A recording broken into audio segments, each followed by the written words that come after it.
যে এই কষ্ট আমি লাঘব করতে চেয়েছি, এই কষ্ট আবার যারা সৃষ্টি করলো তাদের বিরুদ্ধে আপনাদেরই রুখে দাঁড়াতে হবে।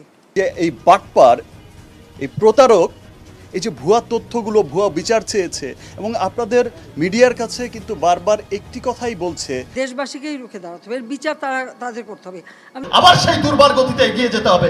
কোটা আন্দোলন নিয়ে প্রতিবাদ করায় এবার বিপাকে সুপারস্টার শাকিব খান। তিনি জরুরি গতকাল রাতে সংবাদ সম্মেলন করেন নিজ বাসায়, যেখানে শাকিব খান বলেন, আমি প্রায় 2 যুগ ধরে মানুষের বিনোদনের জন্য কাজ করে আসছি। এদেশের ভালোর জন্য আমার মুভি বাইরের কান্ট্রিগুলোতে রিলিজ করতে আমাকে অনেক পরিশ্রম করতে হয়।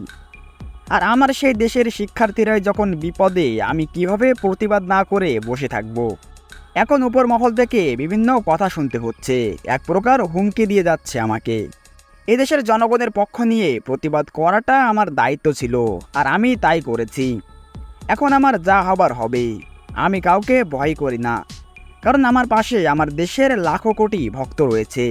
এদিকে এক সংবাদ মাধ্যমে প্রধানমন্ত্রী শেখ হাসিনা বলেন, কিছু মানুষ আড়ালে বসে অনলাইনে উস্কানিমূলক কথা বলে শিক্ষার্থীদের ক্ষোভ আরও বাড়িয়ে দিচ্ছে।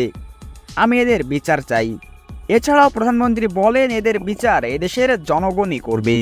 তো ভিউয়ার্স, সুপারস্টার শাকিব খানের প্রতিবাদের বিষয় নিয়ে আপনার মন্তব্য কি? আপনার মন্তব্য জানাতে ভুলবেন না আমাদের ভিডিওর কমেন্ট বক্সে।